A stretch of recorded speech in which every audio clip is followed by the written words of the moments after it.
Hi, I'm Mr. Reynolds. Welcome to the 2021 school year, the school year that none of us could have ever predicted. But we're excited to have you back. We're excited to be back. So in this intro video, I'm going to tell you a couple things, a little bit about myself, a little bit about the class, get you ready for next week and all the weeks coming. Me? Well, I've been in this profession this is my third decade. And I love it. I can't imagine doing anything different. I'm not even sure what I'm qualified to do that's not teaching math. But I will say this, I do have other interests. My family and I, my kids, my wife, we love to camp and we love to ride roller coasters, and we love just being out playing games and all kinds of stuff. Those are some things that we enjoy doing, and some of those we haven't been able to do, and I'm really sad about some of that stuff. But that said, I'm going to turn this conversation over to my colleague, Mr. Reynolds here, and he's going to give you some information about class and maybe some supplies and kind of our philosophy and what you can expect in math class this year. Mr. Reynolds? Thanks, Mr. Reynolds. He's right. There are some important aspects of this school year that you need to know of. One thing that you need to be aware of is that even though we're not in the building, we still have school supplies, and it's going to be important that you have a notebook, that you have a pencil, because we are going to ask you to do some recording of work in some way. We need to have a record of the work that you do. It makes a difference when we press thoughts into a page. I firmly believe that. So we're going to do some of that. You may have some problems to work out. You may just have some prompts that we want to answer.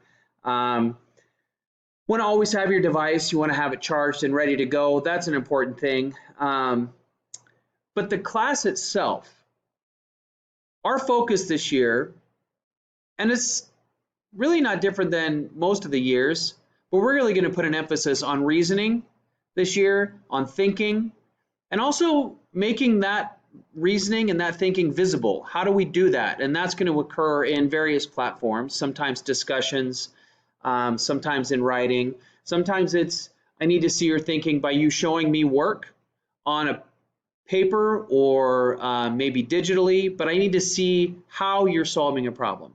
Process is important.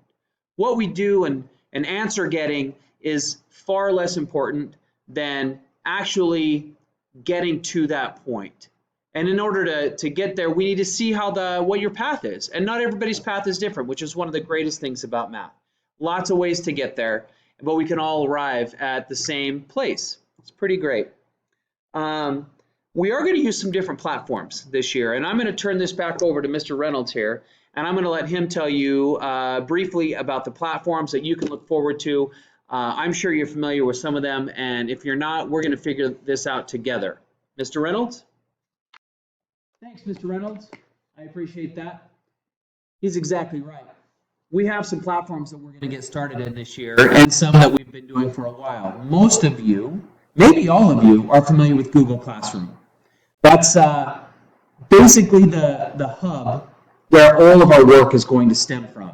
I will post assignments there, I will post discussion questions there, announcements there, materials there. Google Classroom is going to be exactly that, the classroom. So that's where you'll go to find information. It's important that you know how to get there, and it's important that you use it frequently. We will be sending invitations to parents and guardians, and so they should be able to have an opportunity to follow the work that we are doing and get notifications daily or weekly, or not at all, but still be a part of that Google Classroom setting. Khan Academy is another one that we use frequently. It's one it's a learning platform where there's instructional videos and practice problems and quizzes and things like that really can help students to be able to go back and re-examine things, watch things again. We use Khan Academy quite a bit.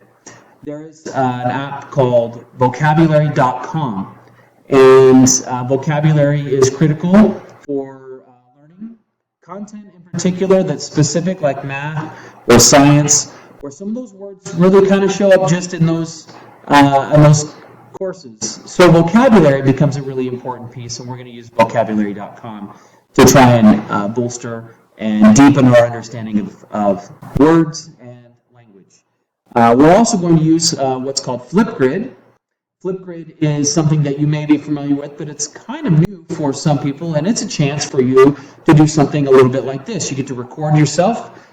There are all kinds of really cool effects in it. I am really excited about using it. You'll get to see my videos that are kind of laying out what I want you to do for a particular task or a prompt, and then it's your job to then go back and answer those, and then you can comment on other students. I fully expect that you're going to enjoy watching your classmates respond to things in Flipgrid.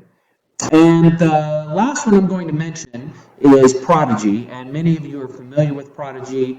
Either you've used it in the past or you've seen it, and it's a game-based platform where you still have to do a bunch of math, but it's a game where you have to move along and advance through levels.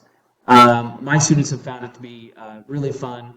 I really like it, but I also like that the math in it is challenging and it is spot on as far as the levels that we want to get to. So with that, I'm going to wrap this up, and you all have a fantastic start to the school year. Can't wait to see you do more in the virtual world, and then I can't wait to see us all back together. Bye.